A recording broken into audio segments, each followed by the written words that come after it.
Alhamdulillah, kita senantiasa bersyukur kepada Allah Subhanahu wa taala karena segala sesuatu yang kita nikmati semua adalah nikmat titipan dari Allah Subhanahu wa taala yang patut kita syukuri.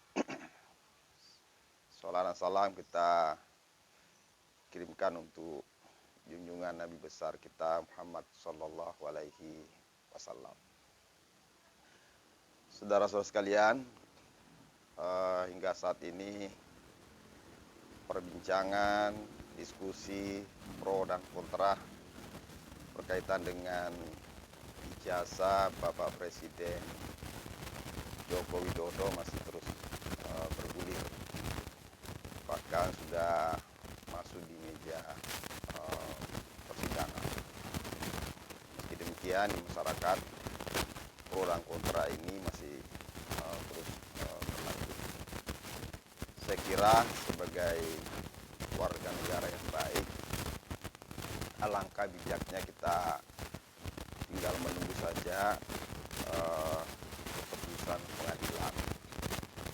Karena apapun nanti yang diputuskan, maka itulah yang harus menjadi pegangan atau pemahaman kita bersama.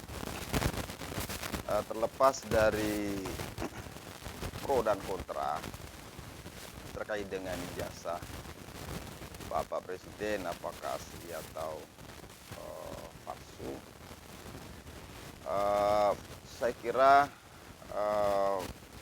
ada pembelajaran yang sangat penting yang harus kita ambil atau harus kita perhatikan pada masalah-masalah yang di dalam Islam dikenal dengan istilah apa yang disebut dengan tabayun. Jadi tabayun adalah satu cara yang harus dilakukan untuk memperjelas persoalan sebuah masalah, apalagi kalau sudah menjadi satu opini yang pendapat. Nah, dengan tabayun yang dilakukan, kita bisa mentuliskan sebuah pro dan kontra atau sebuah kesimpulan akhir dari satu persoalan. Tabayun adalah upaya untuk mengumpulkan sekomplit mungkin informasi dari A sampai Z atau dari awal sampai akhir, sehingga tidak ada celah kemungkinan kita akan salah di dalam memberikan sebuah penilaian. Tabayun tidak cukup hanya dengan menilai sepotong-sepotong atau sepenggal-sepenggal dari cerita yang berkaitan dengan suatu peristiwa. Dalam hal ini saya ingin memberikan satu contoh ya, apa yang saya pernah alami sendiri. Jadi saya alhamdulillah pernah kuliah di salah satu perguruan tinggi di Sulawesi Selatan, Makassar. Saya masuk kuliah tahun 1988, ya, kemudian disebut dengan Angkatan 88. Saya bisa menyelesaikan semua mata kuliah. Saya bisa membuat skripsi. Saya sampai bisa selesai mengikuti ujian skripsi atau ujian meja, dan alhamdulillah saya dinyatakan lulus ujian meja dengan nilai A. Berarti bahwa saya secara fakta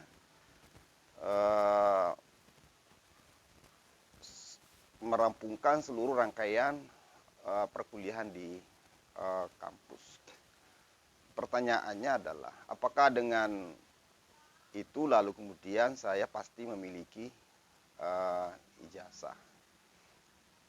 Ternyata tidak cukup hanya dengan rangkaian cerita itu. Kalau seandainya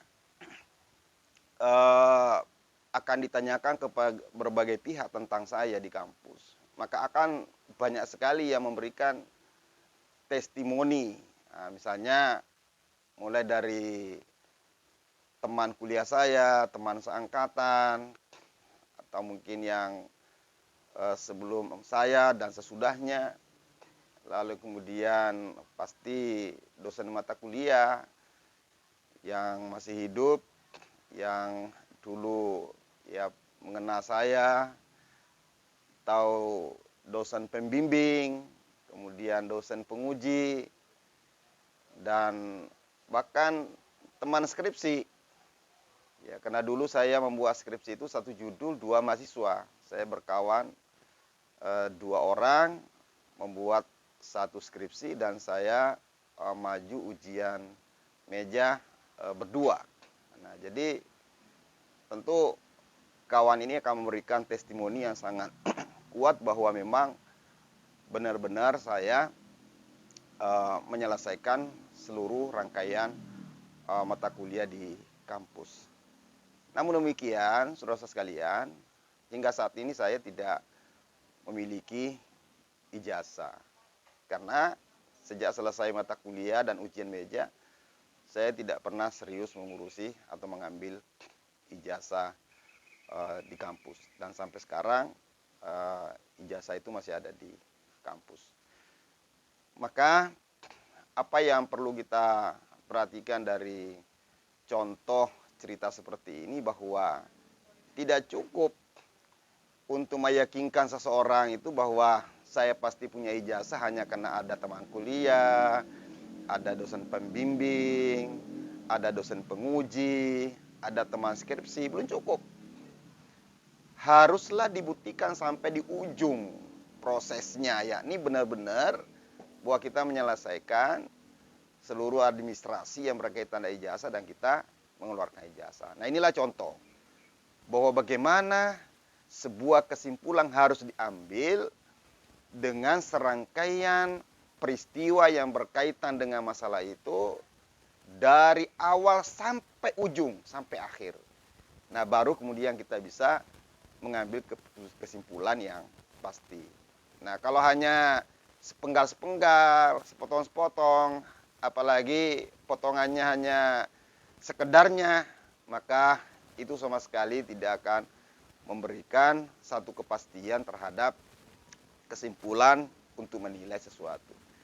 Oleh karena itu, saudara sekalian, sekali lagi bahwa kita tentu tidak lagi penting untuk mempersoalkan apakah ijazah Bapak Presiden Jokowi itu palsu atau asli, karena sudah masuk di meja pengadilan. Tapi pembelajaran yang kita harus ambil adalah bahwa janganlah pernah gampang memberi penilaian terhadap sesuatu kecuali kita benar-benar telah memiliki dan mengumpulkan bukti yang cukup, sehingga dengan bukti itu menjadi alasan yang kuat untuk kita memberikan sebuah penilaian terhadap sesuatu.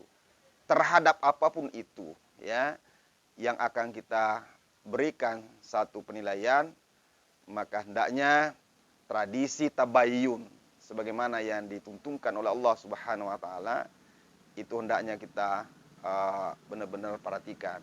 Mengapa demikian?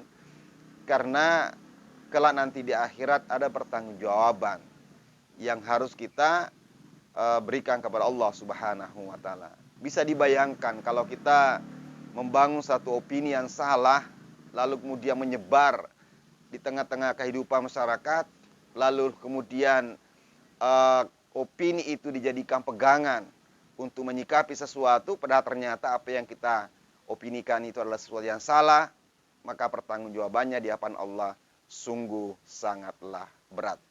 Jadi prioritaskanlah, dahulukanlah pertimbangan akibat kelak nanti di akhirat untuk melakukan sesuatu daripada sekedar hanya pertimbangan untuk meraih satu kepentingan-kepentingan yang bersifat duniawi.